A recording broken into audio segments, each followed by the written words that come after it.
नमस्कार, बहुत स्वागत है आपका अपने चैनल में। मैं वास्तु रिसर्चर और एस्ट्रोलॉजर सुचेता। आज आपसे जो चर्चा करूंगी, आपने टाइटल में देखा ही होगा, हम एक बहुत महत्वपूर्ण विषय में चर्चा कर रहे हैं, वो है ताइवान चाइना वॉर और इंडो चाइना वॉर। क्या परिस्थिति हुई दिख रही है ज्योतिष के दृष्टिकोण से, क्या प्रबल संभावनाएं बनेंगी, क्यों बनेंगी, क्या कारण बनेंगे, उन कुछ मुख्य बिंदुओं पर आपसे चर्चा करेंगे। ये बहुत संवेदनशील मुद्दा है, क्योंकि अगर ये परिस्थिति बिगड़ी और कुछ इसका पर जो हाथ से बाहर जाने के जो ये परिस्थिति दिख रही है, उससे आप समझ सकते हैं कि वर्ल्ड वॉर 3 की भी संभावना बन रही है। इसलिए इस वीडियो को अंत तक अवश्य देखिएगा और ज्योतिषीय दृष्टिकोण से एक एक बिंदुओं को समझने का प्रयास करिएगा। देखिए, सबसे पहली बात है जुपिटर के गोचर का। देवगुरु बृहस्पति और शनिदेव का यहाँ जो गोचर है, ये बहुत ज़्यादा महत्वपूर्ण हमें अब यहाँ नज़र आ रहा है। क्या कारण है? देखिए, सबसे पहले देवगुरु बृहस्पति 12 वर्षों में अपना पूरा एक साइकिल, एक चक्र कंप्लीट करते हैं। स्वग्रही होने के लिए उनको 12 वर्ष लगते हैं। वहीं अगर आप शनि की बात करें, तो शनि देव लगभग 28 से 30 वर्ष में अपना चक्र कंप्लीट करते हैं, एक साइकिल कंप्लीट करते हैं। और जब हम दोनों को मिला के देखें, तो ये एक दुर्लभ संयोग बन रहा है। 58 से 60 वर्षों में दोनों स्वग्रही एक साथ अपने अपनी राशियों में विराजमान हैं। और यही परिस्थिति बनी थी 60 साल पहले, यानी 1962 में। और आप देखेंगे कि जब ग्रह स्वग्रही होते हैं तो उनका बल बढ़ जाता है। स्वग्रही जो बल है, वो स्वबल जो है उनके बढ़ने के कारण उनकी जो फल की जो जो देने की क्षमता है, वो काफ़ी ज़्यादा जो संभावना है वो बढ़ने के कारण अभी गुरु और शनि दोनों ही बहुत ज़्यादा प्रभावशाली यहाँ पे रोल प्ले करने वाले हैं। दूसरी महत्वपूर्ण बात, गुरु और शनि दोनों ही सौर मंडल के सबसे बड़े ग्रह होने के कारण इनका प्रभाव सबसे ज़्यादा अन्य ग्रहों से ज़्यादा पड़ता है।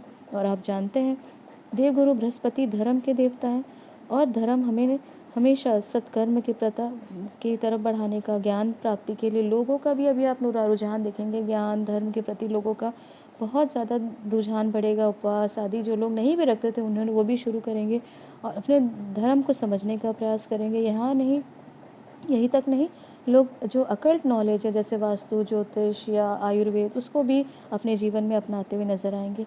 वहीं अगर शनिदेव की बात करें, तो शनिदेव न्याय के देवता हैं। जो बहुत वर्षों से लोग न्याय के लिए प्रयासरत थे, उन्हें भी न्याय की प्राप्ति होगी। साथ में हम यह भी देख पा रहे हैं कि सौरमंडल के सबसे बड़े ग्रह होने के कारण इनका प्रभाव तो सबसे ज़्यादा होता ही है, परंतु इस कालखंड में ये चीज़ें फिर से रिपीट हो रही हैं, जो 1962 यानी 60 वर्ष पहले जो बनी थी। और आप जानते हैं कि गुरु और शनिदेव वक्री हैं अभी इस स्थिति में। गुरुदेव वक्री हो चुके हैं, शनिदेव भी वक्री होने वाले हैं, और जैसे ही 1-2 दिन में शनिदेव भी वक्री हो जाएंगे, ये स्थिति भारी गंभीर परिणाम देती हुई हमें नजर आएगी। इसका क्या मुख्य कारण है? क्योंकि वक्री का अगर आप सीधी भाषा में मतलब समझने का प्रयास करेंगे, तो वक्री का अर्थ होता है, अगर सरल भाषा में समझें, तो पृथ्वी के निकट आना। जब जो ग्रह पृथ्वी के जितना निकट आ जाता है, उसका प्रभाव पृथ्वी पर उतना गंभीर पड़ता है, उसका असर उतना तेज़ी से हम देख पाते हैं। और इसीलिए अभी आप देखेंगे कि पृथ्वी में बहुत ज़्यादा लोग धर्म के प्रति, न्याय के प्रति बहुत ज़्यादा सचेत रहेंगे और उन्हें न्याय की प्राप्ति भी होगी, जो हमने 20 जुलाई को देखा। लोग जो बड़े बड़े शीर्ष में हैं, उनको भी न्याय के लिए अपनी जो है संघर्ष करने की चीज़ों को अभी आप देख पाएंगे। और ये युति यहाँ पे हम देख पाते हैं कि जैसे जेमिनी ज्योतिष को अगर किसी ने पढ़ा होगा, जेमिनी ऋषि ने भी सबसे प्रबल और इम्पॉर्टेंट ग्रह गुरु और शनि को ही माना, और उसके अनुसार उन्होंने बहुत सारी जो है आगे होने वाली जो घटनाओं के बारे में, या जो अपनी चीज़ों उस ग्रंथ में उन्होंने गुरु और शनि के द्वारा बनी जो युति है, उसके बारे में बड़ा डिटेल में उसमें लिखा हुआ है। तो हम समझ सकते हैं कि युति कितनी गंभीर है और इसका कितना प्रभाव हमारे जीवन में पड़ने जा रहा है। अब हम दूसरे बिंदु पर देखें, तो दूसरा जो बिंदु है वो है चाइना की पत्री को आप देख के समझ पाएंगे। अगर चाइना की पत्री इस समय देखा जाए, तो ये बहुत ही ज़्यादा सिमिलर है जो हमने 1962 में देखा था। क्यों, क्या कारण है, उसे समझते हैं। देखिए, सबसे महत्वपूर्ण है चाइना की पत्री में जब जब शनिदेव का, शनि की 7.5 का समय बना, वो बहुत ही गंभीर समय था चाइना के लिए। और ये समय अगर आप देखें, अगर हम एक छोटा सा एनालिसिस करें, तो उससे आप समझेंगे कि फरवरी 1958 से दिसंबर 1966 तक इसका चाइना का एक गोचर शनि की 7.5 का समय था। और शनि की 7.5 के समय आपने देखा होगा, अगर आप इतिहास पढ़े होंगे तो आप जानकारी होगी कि चाइना के लिए काफ़ी आर्थिक संघर्ष का, काफ़ी उठापटक का समय था। चाइना के लिए सबसे ज़्यादा भुखमरी के कारण वहाँ लोगों की मृत्यु हुई, लोगों का यहाँ पे बहुत ज़्यादा एक कष्ट का समय, आर्थिक स्थिति का जो है बिगड़ना, और चाइना के लिए ये स्थिति जो बनी वो इतनी गंभीर थी, ऐसी भुखमरी उस समय पैदा हुई कि लोगों को अपने प्रियजनों को भी अन्न के बदले बेचना पड़ा। और आप जानते होंगे, यहाँ कहा भी जाता है कि इस समय जो भुखमरी का समय था, वहाँ पे लोग कैनिबल्स हो गए थे, यानी वे ऐसा भी मांस खाने लगे थे जो निषेध है। मनुष्यों का मांस तक उनको खाना पड़ा और शायद यही एक गहरा असर पड़ा कि लोग आज चाइना के लोग हर ऐसी चीज़ जो अभक्ष्य है उसका भक्षण करने लगे हैं। और दूसरी आपने ये भी बात देखी होगी, इनका असर इतना पड़ा कि आज भी जब एक चाइनीज़ दूसरे से मिलता है तो आप कैसे हो, कैसे आपका परिवार कैसा, ये नहीं बात करते। जब एक चाइनीज़ दूसरे चाइनीज़ से मिलता है तो सबसे पहले ये पूछता है कि आपने खाना खाया।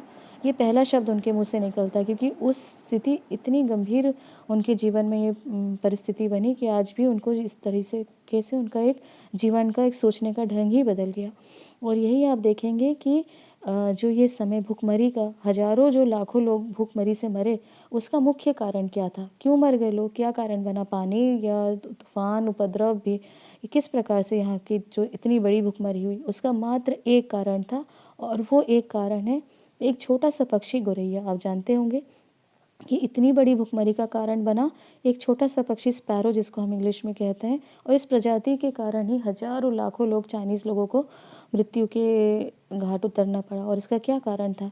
क्योंकि चाइनीज़ लोगों को एक भ्रम पैदा हुआ कि ये गौरैया पक्षी जो है, ये हमारी फसल को नुकसान पहुँचाता है या ये हमारे फसल को खा जाता है, जिसके कारण सरकार के द्वारा मिल के इन्होंने गौरैया, स्पैरो को पूरी तरह इसका अंत शुरू किया, यानी गौरैया को मारना शुरू किया। आप जानते हैं कि ऐसी हालात उस समय बन गए हैं कि वहाँ पे एक स्पैरो को देखना भी दुर्लभ हो गया था, और पूरी तरह वहाँ पे गौरैया का अंत करने का एक प्रयास किया गया और काफ़ी सफल भी हुए लोग। और उसके बाद जो हुआ कि जो गौरैया के मारने के कारण जो भी आप कर्मफल करेंगे, और शनि की साढ़े साती के समय अगर इस तरह से लोग उद्दंडता करेंगे, क्योंकि आप प्रकृति से खिलवाड़ करेंगे तो उसका असर तो आपको निश्चित ही जीवन में मिलेगा। और कोई भी जीवन को, आप किसी भी जीव को अगर आप हानि पहुँचाते हैं तो इसका किसी भी कारण बने, कोई भी रूप बने, अगर आप लालच से या किसी भी प्रकार से जीव हत्या करते हैं तो उसकी हानि या नकारात्मकता तो निश्चित ही आपके जीवन में आएगी ही।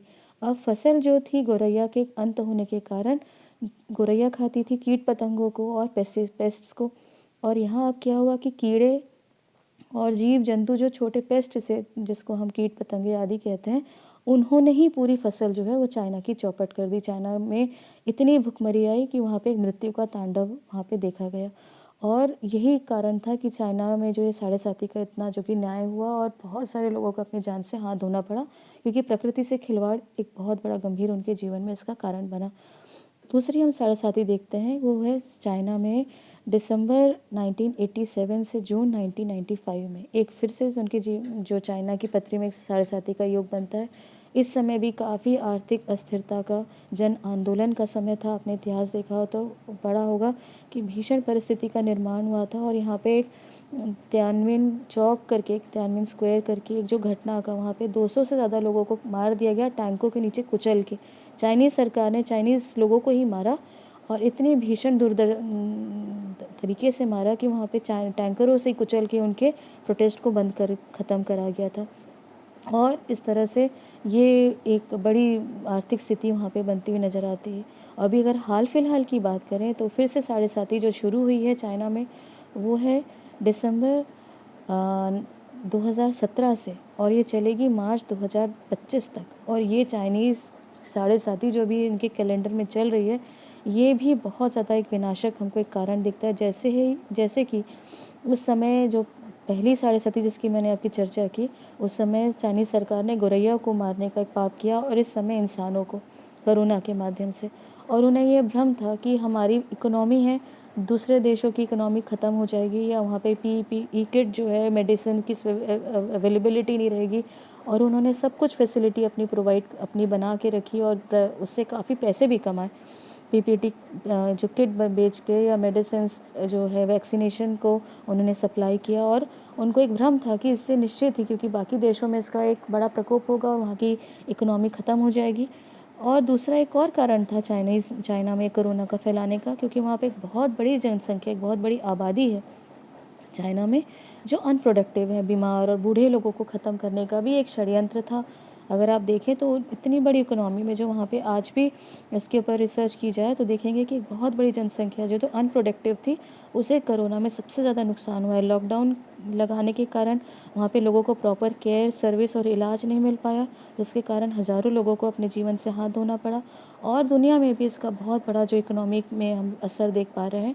और यही एक कारण था कि जो ये जो फैलाया गया, इसमें फिर से चाइनीज़ इकोनॉमी में जो, क्योंकि आप किसी का बुरा करेंगे तो निश्चित ही आपके जीवन में घूम के वो चीज़ आएगी। अभी आप देखें कि चाइनीज़ इकोनॉमी जो उन्होंने सोचा था उसका बिल्कुल उल्टा होते हुए नज़र आ रहा है। इकोनॉमिक क्राइसिस की जो स्थिति बन रही है, और इसका बहुत बड़ा कारण है दुनिया में चाइनीज़ सामान लेने से लोग अब चिढ़ रहे हैं या नफ़रत कर रहे हैं, क्योंकि ये जो आप किसी का हानि करेंगे तो निश्चित उसका तो आपको असर होगा ही। जैसे मैंने आपको बताया कि लोगों में अब इन चाइनीज़ माल को लेकर और उनकी जो वहाँ पे इंडस्ट्रीज़ थी, फैक्ट्रीज़ थी, या जो उनके बड़े मल्टी प्रोजेक्ट थे, उन्होंने वहाँ पे बहुत सारे लोगों ने, अमेरिका आदि कंट्रीज़ ने वहाँ से अपने हाथ खींच लिए। एप्पल आदि ने भी वहाँ पे अपनी जो इंडस्ट्री थी उसको वहाँ बंद कर दी।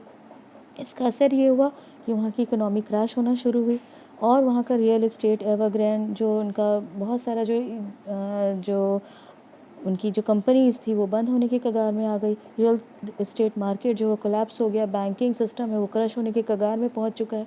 और यही चीज़ें हमने अभी फिर से कॉमन जो हम देख पा रहे हैं कि ये वो शनि की 7.5 और जो शनि का जो शनि और गुरु का जो गोचर है वो वापस रिपीट होते हुए यहाँ पे नज़र आ रहा है।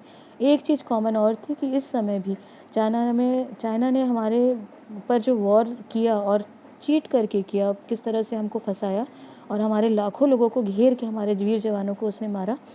तो वो चीज़ हमने यहाँ पे जो हम देख पा रहे हैं कि हमने इसको समझना होगा कि सबसे पहले उसने हमसे चावल लिया। चावल लेके उसने अपने लोगों के खाने-पीने और आदि चीज़ों की उसने पहले व्यवस्था करी। उसके ऊपर हमारे ऊपर बाद में वॉर की जो है वो हमारे ऊपर थोपा गया। फिर से अभी आप देखेंगे, कुछ महीने आपने पहले पढ़ा ही होगा कि चाइना ने बहुत बड़ी क्वांटिटी में भारत से चावल इंपोर्ट कराया है, और ये निर्यात जो करवाया है, ये भी एक बहुत बड़ा यहाँ पे एक दिखता है कि रिपीटेटिव चीज़ होती हुई नज़र आ रही है, जो कि ग्रह गोचर के साथ में हम फिर से यहाँ पे रिपीट होते हुए देख पा रहे हैं। और अगर हम नेक्स्ट पॉइंट पर चर्चा करें कि ये जो गोचर हो रहा है या जो ये समय है, फिर से हमें बहुत ज़्यादा अपने सोच, विचार और जीवन शैली में एक बदलाव का यहाँ पे कारण बनेगा। जैसे मैंने बताया कि लोग वहाँ पहले ये पूछते हैं कि आपने खाया कि नहीं, ये नहीं पूछते कि आप कैसे हैं। तो ये चीज़ हम फिर से हमारे जीवन में इतना गहरा असर करने वाली है कि हमारे जीवन शैली और हमारे बातचीत के ढंग में भी कई चीज़ें परिवर्तित होती हुई नज़र आएंगी। चौथा बिंदु हम देख पा रहे हैं कि ये जो परिस्थिति बन रही है, फिर से क्या हो रहा है, चाइना वॉर में जाने के लिए मजबूर होगा, क्योंकि जब जब चाइना की स्थिति आर्थिक तंगी से वो बदहाल हुआ है, परेशान हुआ, अपने आप को उबारने के लिए उसने वॉर थोपा है दूसरी कंट्रीज़ के ऊपर, जैसे कि 1962 में भारत के ऊपर उसकी आर्थिक स्थिति को ठीक करना था और उसने भारत के ऊपर वॉर किया। और आपने इतिहास पढ़ा होगा कि जब भी वॉर कब होता है, कब, जैसे वर्ल्ड वॉर 1 की बात करें, वर्ल्ड वॉर 2 या छोटे जो वॉर हुए इराक के साथ या सीरिया में, जो ये वॉर हो रहा है क्यों हो रहा है? तेल के लिए, इकोनॉमिक कंडीशन को अपनी वापस दुरुस्त करने के लिए। और डिपॉपुलेशन होगा तो निश्चित ही जब उनकी वॉर की स्थिति जब वहाँ से निकलेंगे को तो उनको हथियार बिकेंगे, जो हथियार के बड़े जो प्रोडक्शन हाउसेस हैं उनको मुनाफा हो गई, और इस तरह से वो अपनी इकोनॉमी को बूस्ट कर पाते हैं। और यही एक कारण बनेगा फिर से अब चाइना अपने इकोनॉमिक यानी अपनी आर्थिक स्थिति को ठीक करने के लिए वॉर के लिए अभी शुरुआत ये इसलिए कर रहा है ताकि उसकी अपनी आर्थिक स्थिति को भी मजबूत करना है।